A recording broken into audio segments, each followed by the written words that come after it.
اگر آپ صبح روزانہ کام پر اس لیے جاتے ہیں کہ آپ کو پیسہ ملتا ہے تو آپ ایک ورکر ہیں، لیکن اگر آپ اس لیے جاتے ہیں کہ کوئی ٹیم آپ کا انتظار کر رہی ہے تو آپ ایک لیڈر بننے لگتے ہیں۔ ایک وقت ہوتا ہے جب بندہ صرف آرڈر لیتا ہے، اور ایک وقت ہوتا ہے جب بندہ آرڈر دیتا ہے، لوگ اس سے مشورہ مانگتے ہیں۔ سوال یہ ہے کہ کیا آپ تیار ہیں اس سفر کے لیے کہ آپ ایک عام ورکر سے اتنے نمایاں بن جائیں اور آپ کا قد اس طرح بڑھے کہ ہر نظر آپ کو ایک مینیجر کی طرح، ایک ٹیم لیڈر کی طرح دیکھے۔ لیڈرشپ ایک پوزیشن نہیں ہوتی، لیڈرشپ ایک ایٹیٹیوڈ ہوتا ہے، ایک ذمہ داری ہوتی ہے۔ آج کی اس ویڈیو میں 11 وہ آپ کو خوبیاں بتاؤں گا جو ایک عام آدمی کو ایکسٹرا آرڈینری، ایک مینیجر، ایک ٹیم لیڈر بناتی ہیں۔ شاید ابھی آپ ایک ویٹر ہوں، کچن ہیلپر ہوں، لیکن اگر آپ میں جستجو ہے، لگن ہے، حوصلہ ہے، تو کل کو آپ سپروائزر اور ایک مینیجر بھی بن سکتے ہیں، کیونکہ لیڈرشپ کسی ڈگری سے نہیں، ایٹیٹیوڈ سے بنتی ہے۔ میں ہوں ساجد جاوا، سی او جاوا گروپ آف ریسٹورنٹ، اور آپ دیکھ رہے ہیں جاوا ریسٹورو گائیڈ۔ ایک ٹیم لیڈر اور ایک مینیجر میں کیا فرق ہوتا ہے؟ ایک مینیجر ایک ادارے کے بنائے ہوئے ایس او پی اور اصولوں کے مطابق اپنی ٹیم کو، لوگوں کے گروپ کو آرگنائز کرتا ہے تاکہ بہتر رزلٹ پیدا کیے جا سکے۔ ایک مینیجر ہم وقت اپنی ٹیم پر نظر رکھتا ہے تاکہ ان کے ایشوز کو فوراً ریزالو کیا جا سکے، جبکہ لیڈر لوگوں کے گروپ کو ایک منزل سے دوسری منزل تک لے جانے میں گائیڈ کرتا ہے، ان کی سوچ کا رخ بدلتا ہے۔ لیڈر کی یہ کوالٹی بھی ہوتی ہے کہ لوگ بغیر کسی معاوضے کے اس کے پیچھے چلنے کو تیار ہوتے ہیں۔ اب آپ سے سوال ہے کہ کیا ایک اچھا مینیجر ایک اچھا لیڈر ہو سکتا ہے؟ ضروری نہیں کہ ایک اچھا مینیجر ایک اچھا لیڈر بھی ہو، جب تک کہ اس میں وہ 11 خوبیاں نہ ہو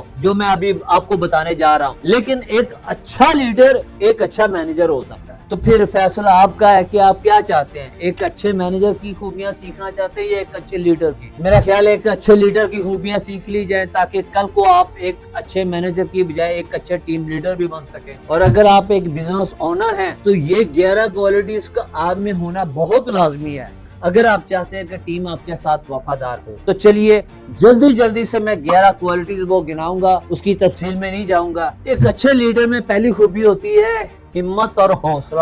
حوصلہ صرف بڑھ کے مارنے اور اونچے دعوے کرنے کا نام نہیں ہے، یہ وہ ایک خاموشی ہے جو مشکل وقت میں فیصلہ کرتی ہے۔ جب سب گھبرائے ہو اور ٹیم لیڈر حوصلے کے ساتھ آگے بڑھ کر فیصلہ کرے۔ لوگ ایسے کسی شخص کے پیچھے چلنا پسند نہیں کرتے جس میں حوصلہ نہ ہو، جگرا نہ ہو، اور یہ حوصلہ ہمیشہ خود پر اعتماد کرنے کے ساتھ آتا ہے، اور خود پر اعتماد ہمیشہ لرننگ سے، نالج سے آتا ہے، سیکھنے سے آتا ہے۔ لوگ ایسے کسی لیڈر کو پسند نہیں کرتے جس میں ڈیسیژن پاور نہ ہو۔ ایک لیڈر کی دوسری خوبی ہے سیلف کنٹرول۔ جو انسان خود پر کنٹرول نہیں رکھ سکتا وہ دوسروں پر کیسے کنٹرول کر سکتا ہے؟ اگر آپ واقعی لیڈر بننا چاہتے ہیں تو سب سے پہلا میدان آپ کے اندر ہے، جہاں آپ کو اپنے غصے، فرسٹریشن اور انا اور ایگو کو ہرانا ہوگا۔ جب آپ اپنے آپ کو سنبھالتے ہیں تبھی آپ دوسروں کو سنبھالتے ہیں۔ یہ کوالٹی صرف ایک سکل نہیں ہے، یہ آپ کا پہلا قدم ہے ایک مینیجر بننے کا، ایک گائیڈ بننے کا، اور ایک مثال کے سفر کا۔ تیسری خوبی ہے منصف مزاجی اور انصاف پسندی۔ لوگ کسی بھی ایسے شخص کو جس کے اندر شفافیت نہ ہو، انصاف پسندی نہ ہو، کبھی بھی اپنا لیڈر قبول نہیں کریں گے۔ ٹیم تبھی آپ کو قبول کرے گی جب ان کو لگے گا کہ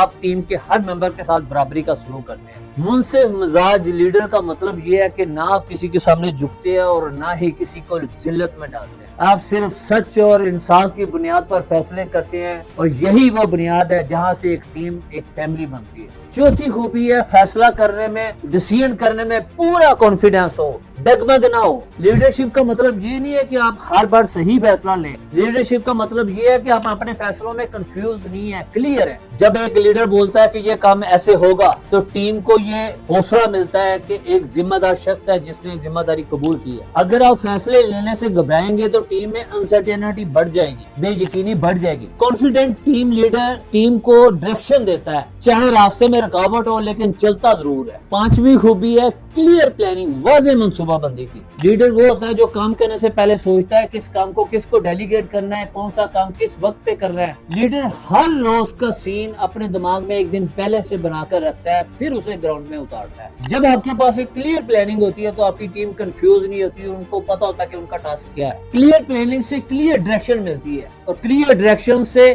غلطی کم ہوتی ہے، اور غلطی کم ہونے سے اچھے رزلٹ پروڈیوس ہوتے ہیں۔ چھٹی خوبی اپنے معاوضے سے زیادہ کام کرنا۔ یہاں پہ بہت سارے لوگ آ کر لیڈرشپ کو لات مار دیتے ہیں، وہ کہتے ہیں ہمیں تو جتنا معاوضہ ملتا ہے اتنا ہی کام کرنا ہے۔ ایک اچھا لیڈر وہ ہوتا ہے جو اپنی ٹیم کے لیے ہر وہ کام کرنے کے لیے تیار رہتا ہے جس کی اس سے توقع کی جا سکتی ہے۔ جو شخص صرف اتنا ہی کام کرتا ہے جتنا اس کو معاوضہ ملتا ہے، جتنی اس کو سیلری ملتی ہے، تو اس کی قیمت ہمیشہ ایک عام ورکر جتنی رہتی ہے۔ لیکن جو بندہ اپنے معاوضے سے زیادہ کام کر رہا ہوتا ہے وہ اصل میں کام نہیں کر رہا تھا، وہ اپنا فیوچر پلان کر رہا ہوتا ہے۔ جب آپ اپنے معاوضے سے زیادہ کام کرتے ہیں تو آپ اپنے فیوچر کو ملٹی پلائی کر رہے ہوتے ہیں۔ ایسے لوگ پروموشن کا انتظار نہیں کرتے ہیں، پروموشن خود چل کر ان کے پاس آتی ہے۔ ساتویں خوبی، ایک خوشگوار شخصیت، ایک خوشگوار پرسنالٹی جس کی مائنڈ سیٹ پوزیٹیو ہو، جس کے چہرے پہ اسمائل ہو، وہ پہلے اپنے موڈ کو سیٹ کرتا ہے، پھر اپنی ٹیم کے ماحول کو سیٹ کرتا ہے۔ جب آپ مسکرا کر بات کرتے ہیں، ہر ایک کو اوپنلی اپریشیٹ کرتے ہیں، ہر بات پہ دوسرے کو تھینک یو بولتے ہیں، تو اس سے ٹیم کا morale ہائی ہوتا ہے۔ خوشگوار لیڈر کا ہر لفظ ایک موٹیویشن ہوتا ہے اور اس کی ہر سائلنٹ مسکراہٹ ایک موٹیویشن ہوتی ہے۔ ایک لیڈر کی 8ویں خوبی ہے رحم دلی اور دوسروں کو سمجھنا۔ جب آپ کسی کی پرابلم کو سمجھ کر ہیلپ کرتے ہیں یا کم از کم عزت سے اس کی بات کو سنتے ہیں تو وہ شخص آپ کی لیڈرشپ پر ٹرسٹ کرتا ہے، اور یہ ٹرسٹ موٹیویشن میں کنورٹ ہوتا ہے اور موٹیویشن ریزلٹ میں۔